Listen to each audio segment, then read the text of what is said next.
So they call it iPhone season. That time of the year when Apple drops its latest model. But do you really need the iPhone 11 or Pro when last year's XR and XS Max are available at a lower price? Let's look at the super duper old 2018 iPhone XS Max. Welcome back, Tech Leads. I'm Cobra. If you're into new and shiny, well, not so shiny things, then go ahead and get the latest iPhone models. If you want a great Apple experience and want to save some money, then you might want to look here. Speaking of looks, with this phone you can't go wrong. The XS Max does have that infamous notch, but it also has been here for 3 generations of the phone, so this phone still looks current. That's the only eyesore when it comes to the big, beautiful, bezel-less AMOLED display. No, it's not Quad HD, but you would have a hard time finding someone that would say it's not nice. Then again, it's easy to find haters. The back is glass and sports a simple vertical dual camera setup that we'll talk more about later. I only worry because my camera is the first line of defense when I lay the phone down. It's my fault for not using a case, but I did put a slick wrap on it. They were kind enough to send over a gorgeous iridescent rose gold skin that actually reminds me of the frosted glass of the iPhone 11 Pro. Link is in the description.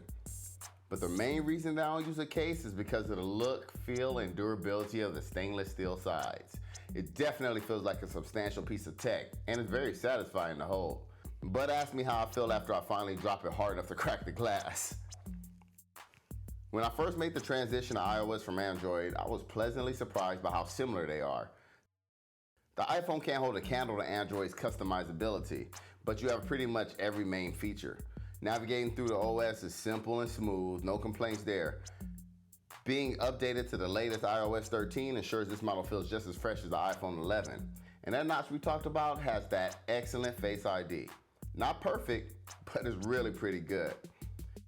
Oh, and there's also a 7 megapixel front shooter that takes decent selfies and portraits, but you know me.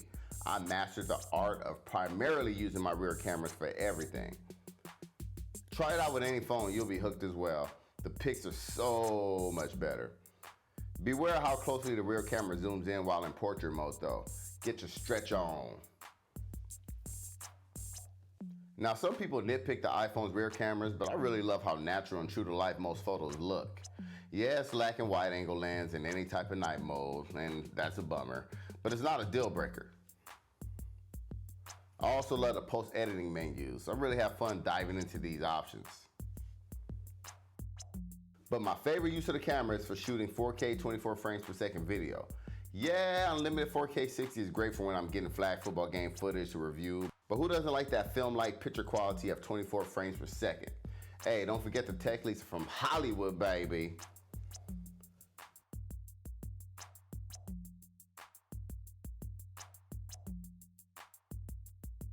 The biggest con is you have to leave the whole app and enter settings to change the camera settings.